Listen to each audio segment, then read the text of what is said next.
Sefer Yirmiyahu. We're up to Perek Gimel. Now, although Perek Gimel is a new chapter, I've mentioned a number of times that chapter divisions are of non-Jewish origin, and in point of fact, Perek Gimel is a continuation of the Nevuah of Perek Beis, which is a great Musar and Teichecha on Am Yisrael for rejecting HaKadosh Baruch Hu. And now, the Navi, Al Pi Hashem, gives a very interesting mashal. Lamor, consider the following statement. Hein yishalach ish es ishto. If a man divorces his wife, v'hocha me'ito, and she leaves him, v'haisa liish acher, and she marries another person. Now this is actually a halacha in the Torah, called Machzer Grushasei, in Parshas Kiseitze. A man divorces his wife, she marries another guy, that other guy either dies or divorces her. The halacha is that the first husband is not allowed to marry her again. That's Machzer Grushasei. So isn't there a halacha that when a divorced woman goes and lives with another guy, or at least marries another guy, hayashav eila, can the first husband ever go back to her? No.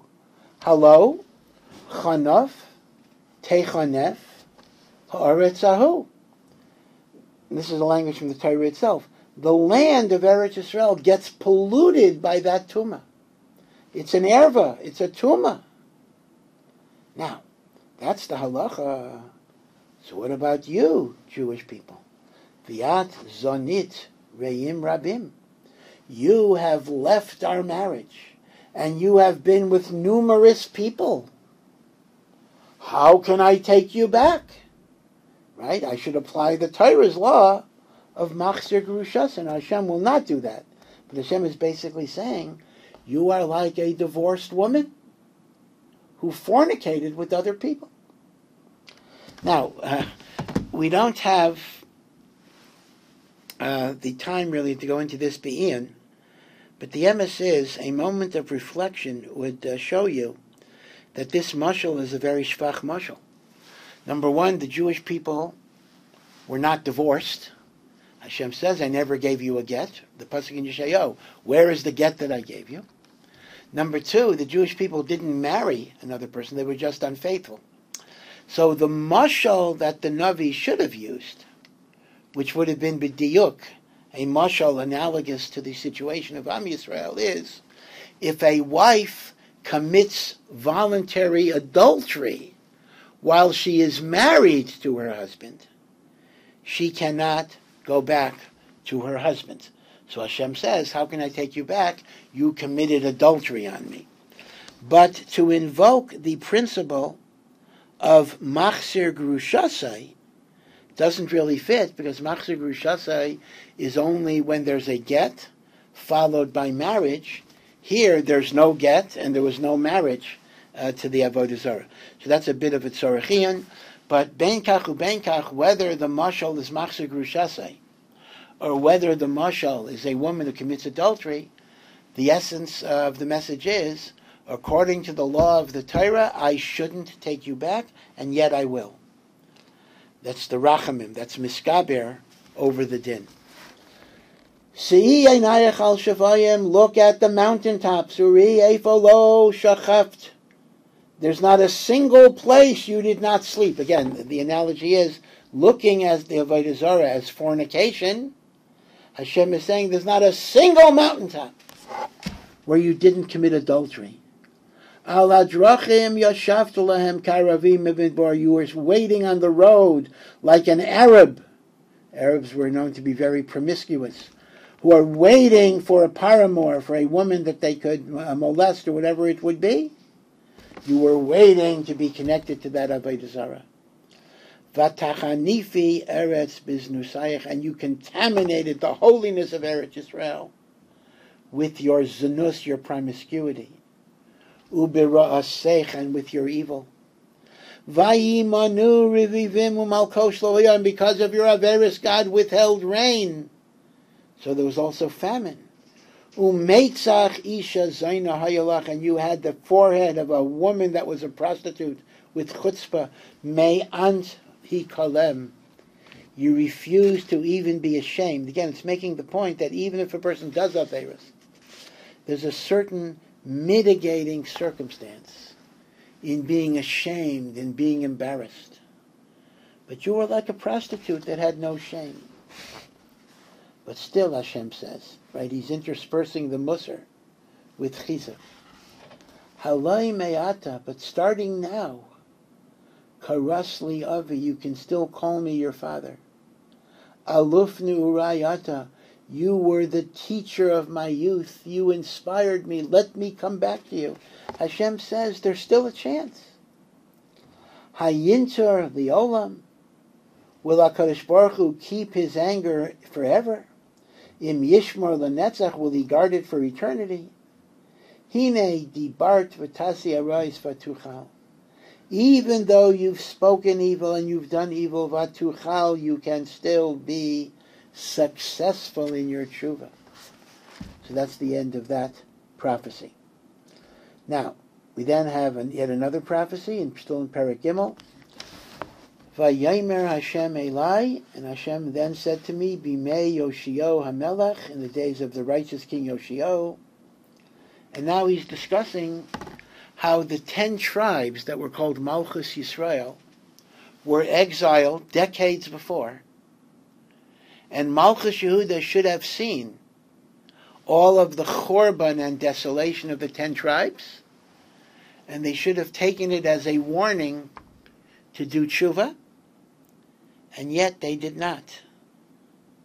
So Hashem says to Yirmiyahu, in the days of Yoshiyahu, the righteous king, did you see what was done to the Meshuva Yisrael? Meshuva means the wayward nation of Yisrael, the 10 tribes.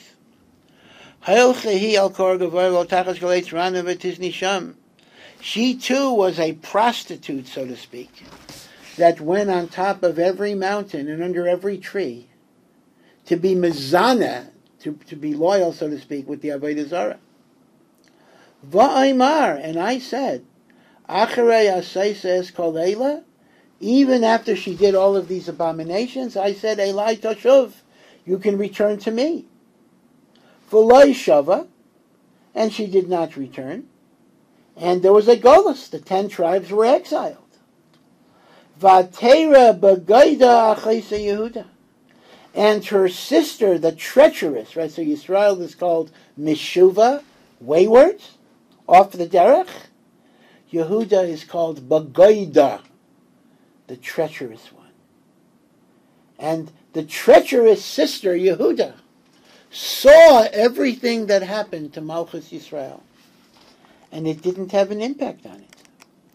Va'era, and Hashem says, and I saw, Ki al kol odos asher na'afa Meshuva Yisrael, because all of the adultery, not ni'afa, wayward Yisrael did, I sent her away, but here adultery means Avodah Zarah. V'yetain es sefer krisusela, and I did give the 10 tribes a get, in the sense that they were never returned, or at least as a kingdom they were never reconstituted. V'lo yara b'yeda Yehuda achaisa. And in spite of this, b'yeda, the treacherous Yehuda, her sister, did not have fear. Vatelech vatizein gamhi. And she too continued to commit adultery. V'haya Mikael zanusa, and from the sound of all of her adultery, which means her idol worship, Vatechana v'sa'aretz, Eretz Yisrael, Yerushalayim became contaminated. Vatina v'sa'evan v'sa'ez, and she committed adultery with stones and with wood. V'gam b'chol zayis le'shava elai b'gaida achazuda, the treacherous one did not come back to me. B'chol liba, with all of her heart. Kiyim basheker. So once again, this is an acknowledgement that externally, bimei Yoshiyahu, there in fact was tshuva, but it was not b'chol liba. It was not with all of her heart, and it was sheker.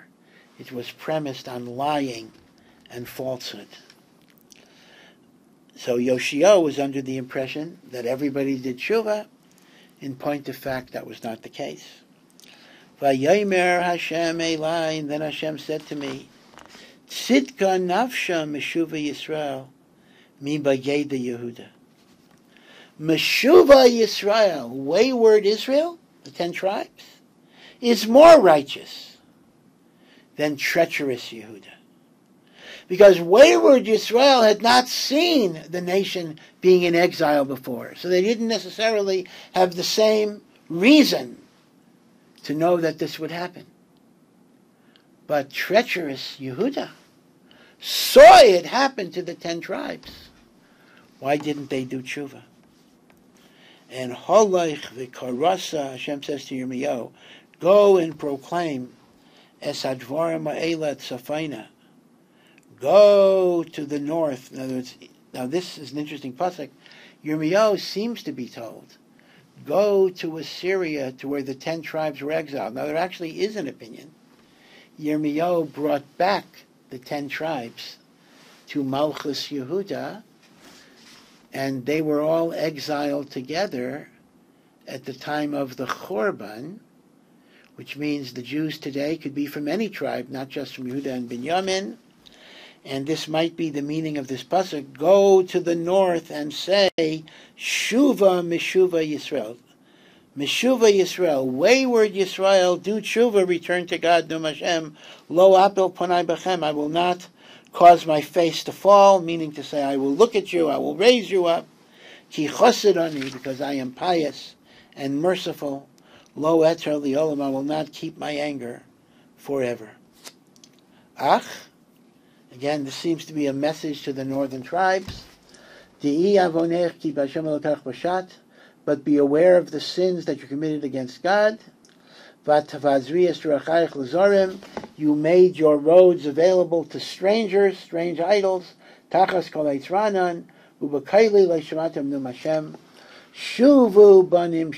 Return, wayward children.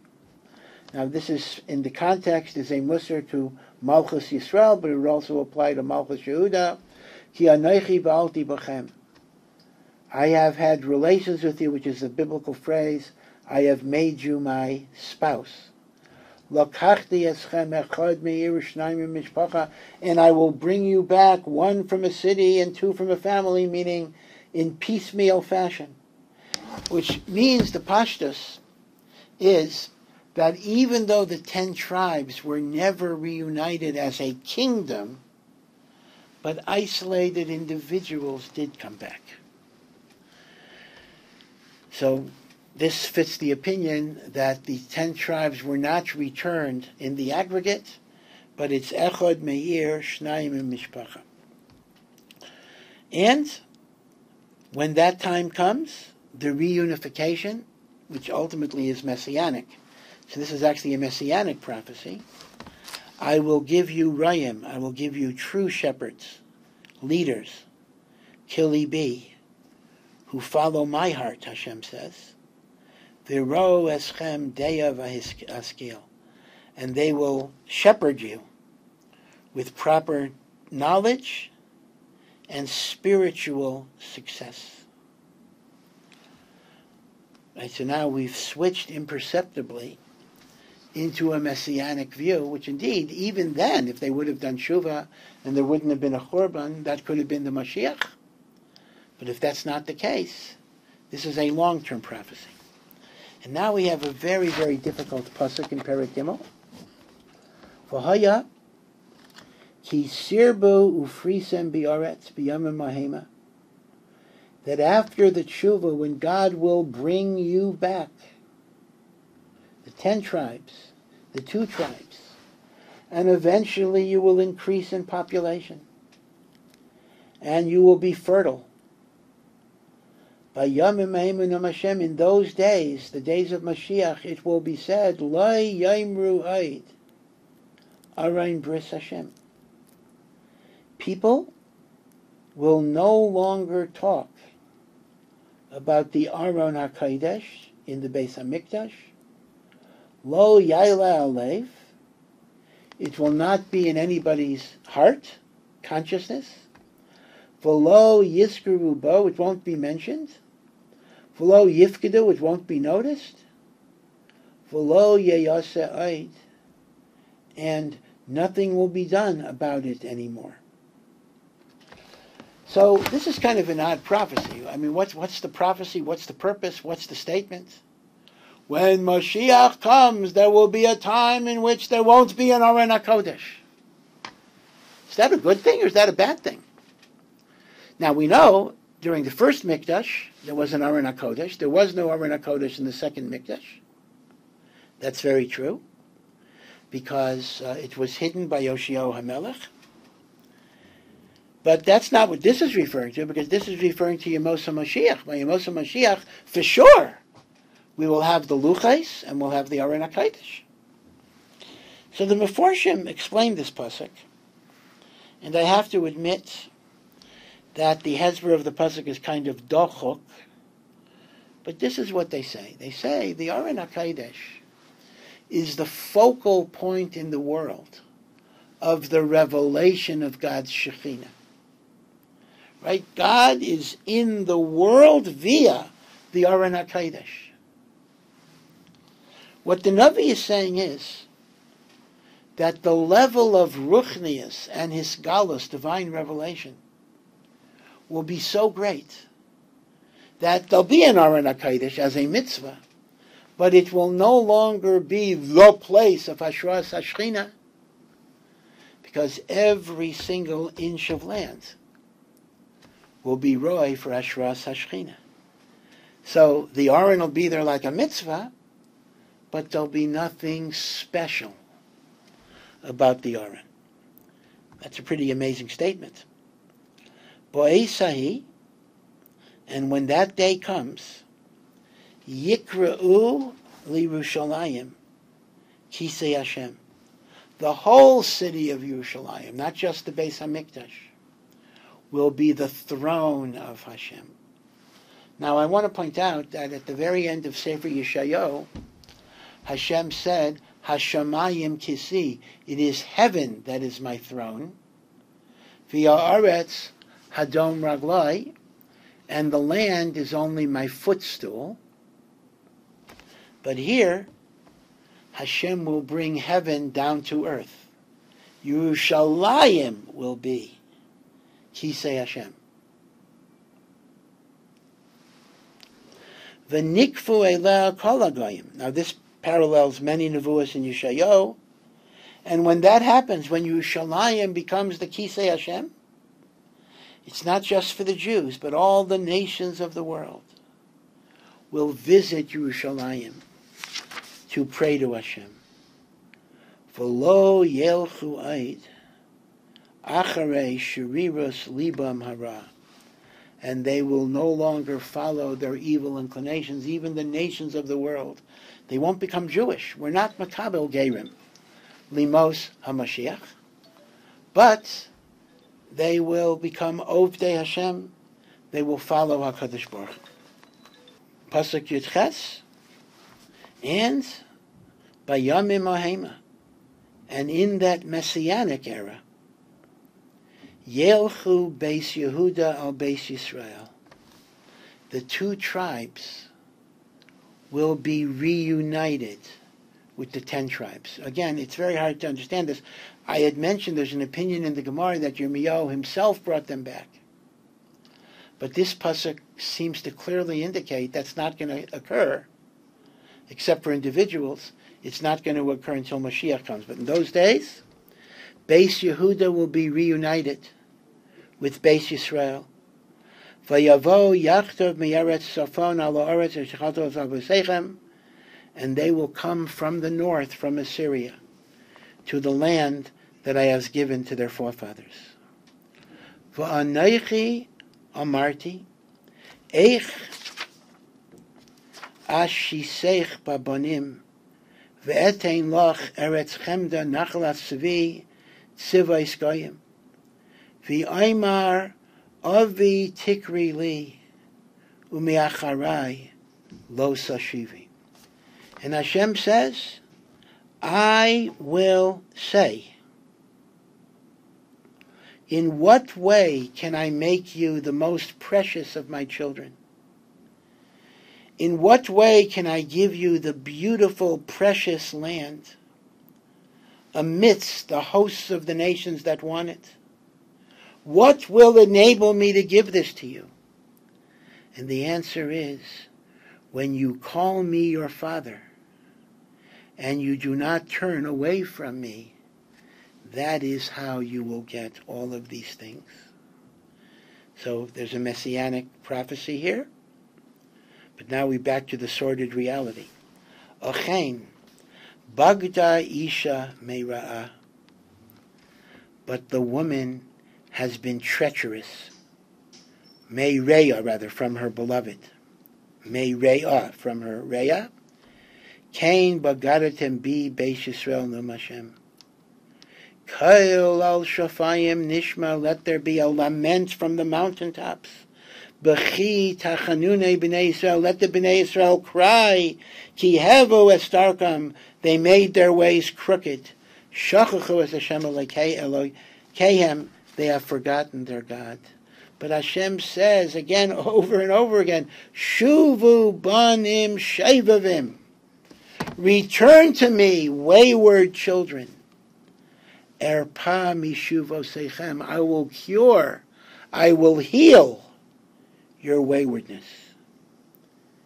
Say the following words.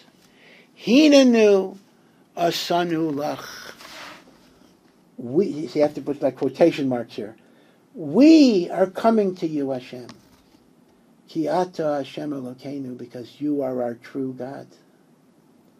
Ochein, la sheker migvos hamayin harim. The multitude of mountains with their idols are sheker, are false. Ochein b'Hashem Elokeinu Yeshua Yisrael, the only Yeshua of Klal Yisrael is in Hashem. These are the things that you should say, meaning say this. Like Hashem is giving you the words to put into your mouth. The